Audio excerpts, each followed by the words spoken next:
Hello again, Professional Women's Wellness here, our podcast. And today I have an amazing, incredible guest who is all about breaking free from self-sabotage and stepping into a life of clarity.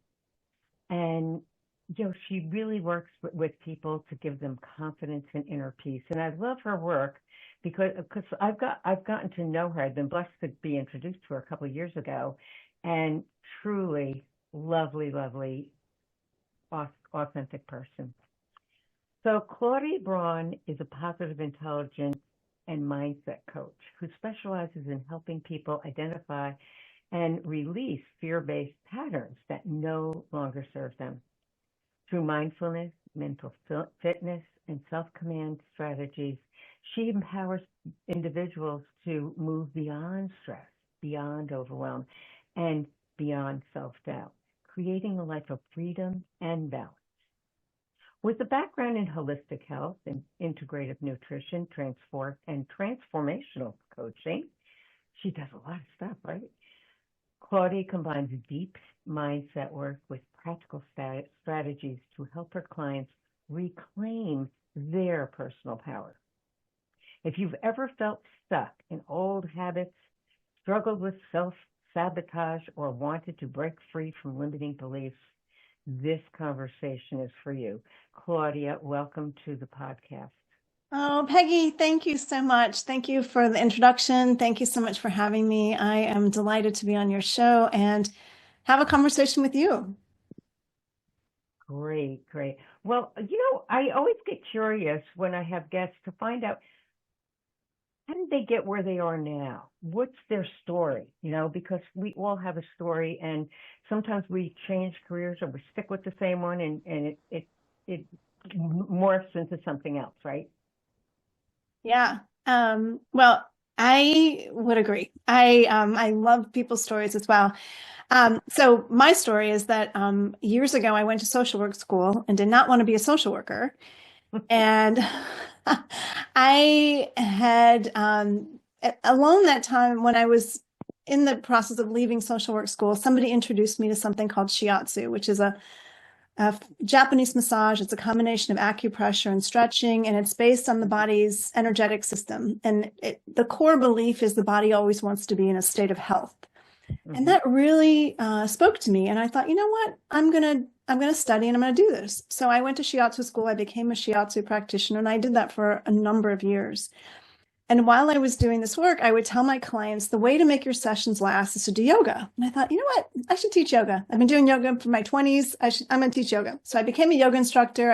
I actually opened a yoga studio, and I did shiatsu. I taught yoga. And then somebody introduced me to coaching. And I thought, oh my gosh, coaching is what I wanted to do in social work school, but didn't know existed, because kind of social work I was going to just was very cerebral, and I didn't think people were going to really get better in that approach. So coaching, I've been coaching for the last 13 years, and it's really allowed me to put together all the things that I was learning over the years and be able to make a difference for people. So that has been my circuitous path, I would say. But I wouldn't change any of it now at this point.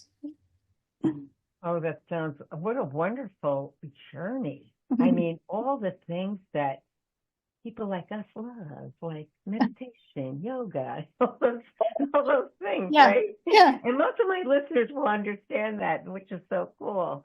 So tell me, what type of clients do you normally attract? Well, great question. I attract women who tend to be very good achievers. They get a lot done. They are really good at taking care of their family. They're really good at the success in their business. They're very good at giving to their community, but they're not as great at giving to themselves. And they end up feeling a little burned out. They end up feeling exhausted. They end up feeling a bit scattered, and overwhelmed. I'll tell you, on Wednesday I was at an event, and this woman heard me talk, and she said, oh my gosh, I need to talk to you. She said, my 6-year-old is telling me what to do because I can't hold it all together. So I've missed days he's supposed to go to school or not supposed to go to school, and I'm popping ibuprofen because of my stress headache. Busy Wow. attorney, 3 kids, holding a lot, and she is the one who's really fallen through the cracks. So those are my people. And there are so many women in that position. Uh, every time you turn around, it's almost like the majority of women have been busy taking care of other responsibilities, whether it be their job, their family, their church commitments, whatever it is. And I've noticed also that people do not understand what self care is. They think self care, that's selfish. No, it's not. Exactly, exactly, exactly. And I always say to people that it's actually the opposite. Self-care is the most unselfish thing you can do because if you don't take care of yourself, inevitably somebody else has to take care of yourself, has to take care of you because you haven't. And eventually things break down from not, I mean, it's like yeah, a car. You don't get an oil change, you don't get your car repaired. It breaks down. This is how it goes.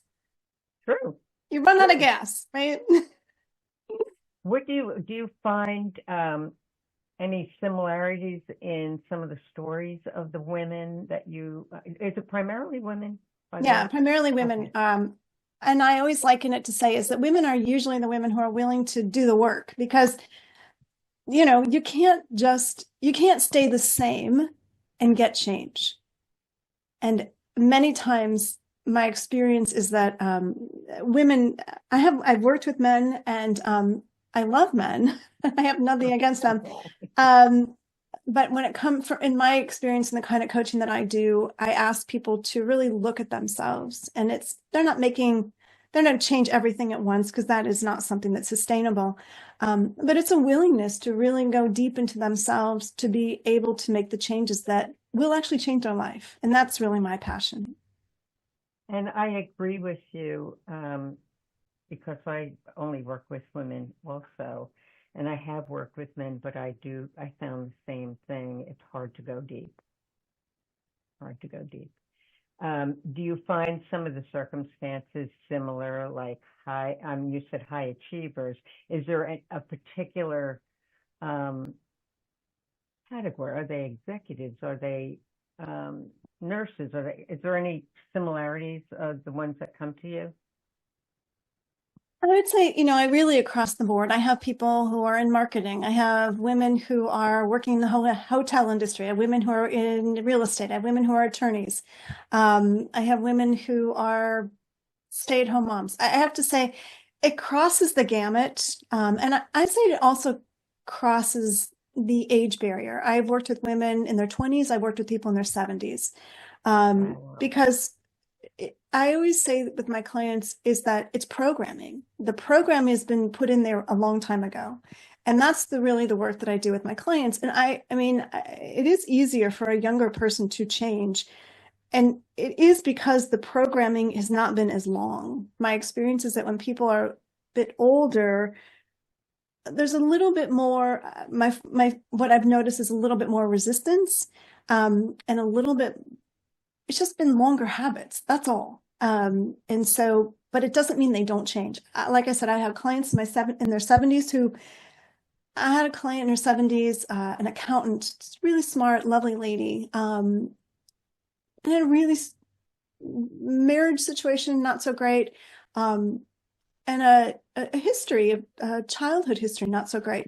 And through the work we did, she cleared a lot of that story, a lot of the patterning, a lot of the trauma that was keeping her repeating patterns. Mm. So that's to me the cool thing is that it really doesn't matter what the age is or what the work is. It's just somebody's in their life, they're realizing what I'm doing is not I don't feel at peace. I don't feel happy.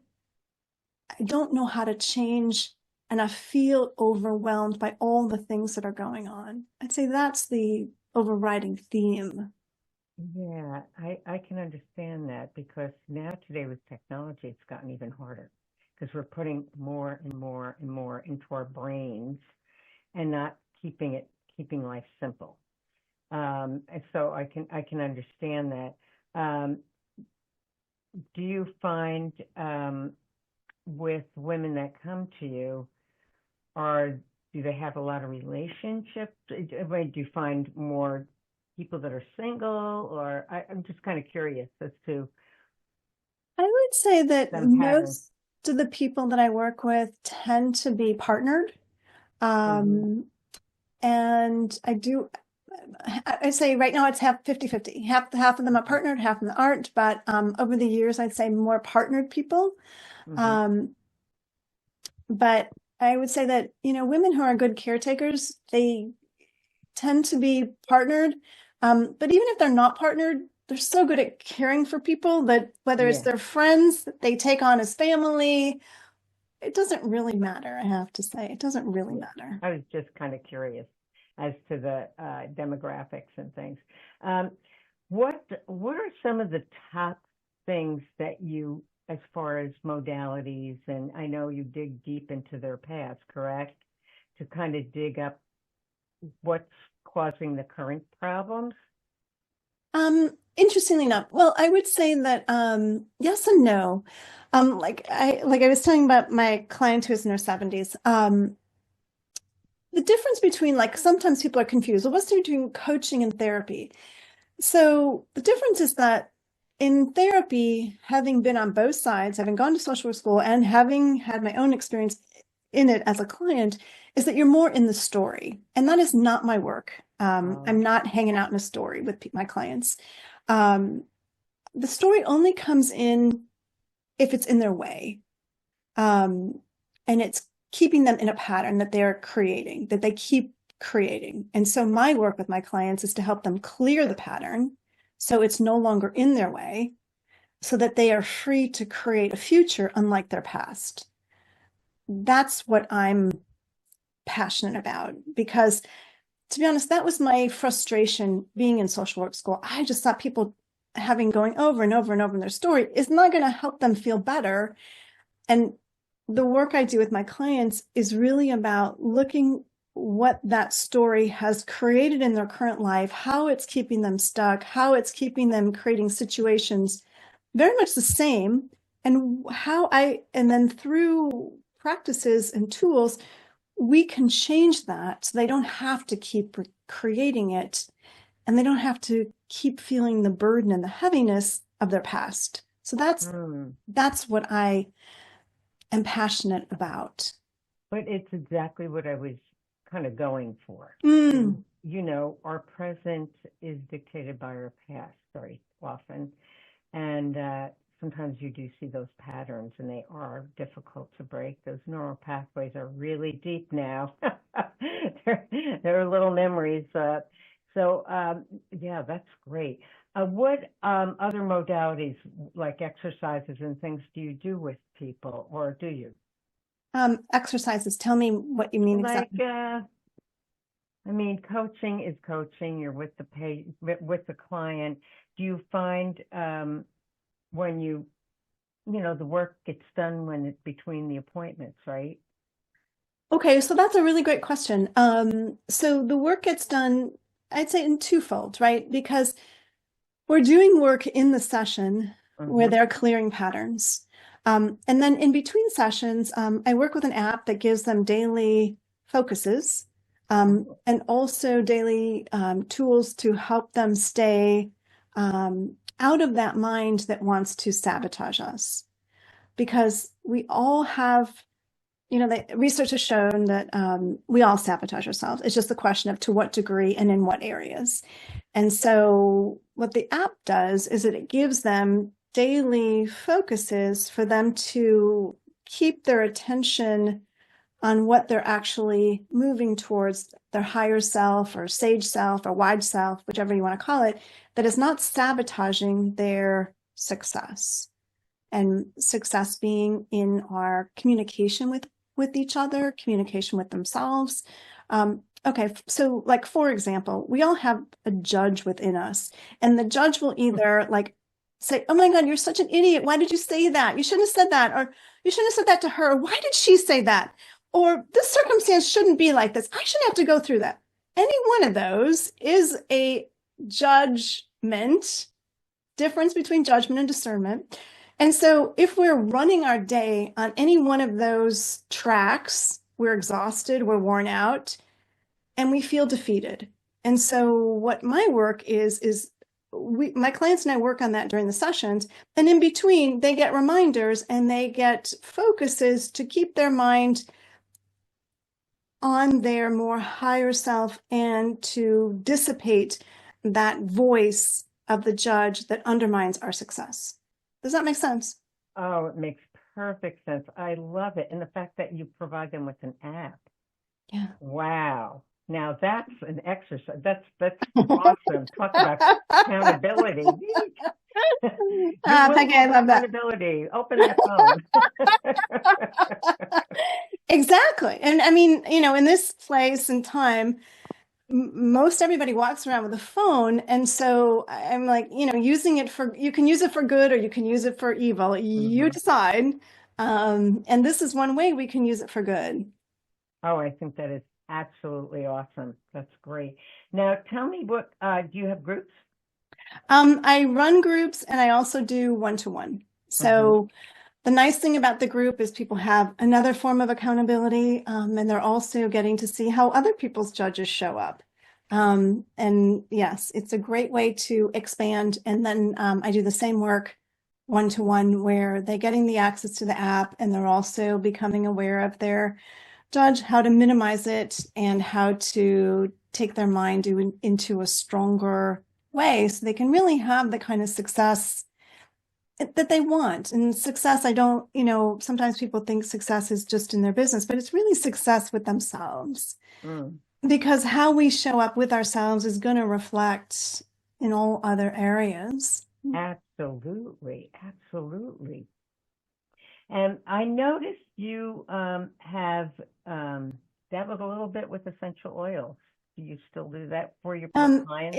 It is definitely a hobby of mine. I have essential oils all over my house. Anyone that knows me is like, oh, they smell me coming.